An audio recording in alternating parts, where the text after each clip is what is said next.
A jury has recommended that the shooter who killed 17 people at Marjory Stoneman Douglas High School in Parkland, Florida, be sentenced to life in prison without the possibility of parole. Nikolas Cruz, 24, pleaded guilty last year to 17 charges of premeditated murder and 17 counts of attempted murder. The question facing jurors now was whether Cruz would spend the rest of his life in prison or be sentenced to death. Unanimity among the 12 jurors is required to impose the death penalty. The jury unanimously found that there had been aggravating factors in the murders Cruz committed.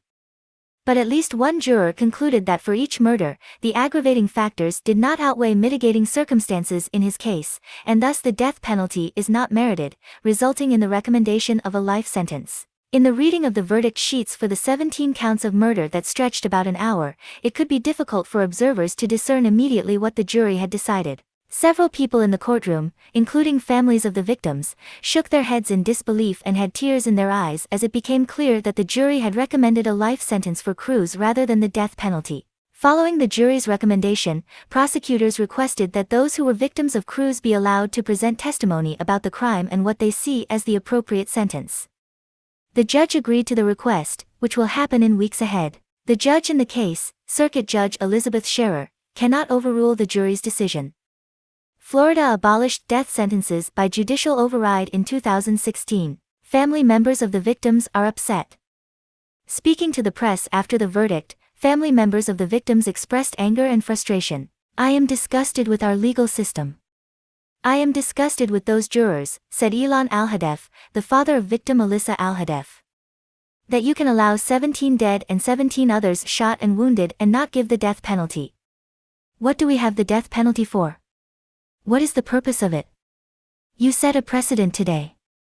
You set a precedent for the next mass killing, that nothing happens to you. You'll get life in jail. I'm sorry, that is not okay.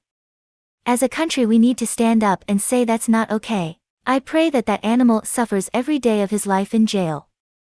And he should have a short life," Al-Hadef added. Cruz carried out the massacre on Valentine's Day in 2018. He was 19 at the time, and had been expelled from the school. He entered a school building through an unlocked side door and used an AR-15 style rifle to kill 14 students and 3 staff members, as well as wound 17 others. Jurors began deliberations on Wednesday. Late that day, the jury asked to see the murder weapon.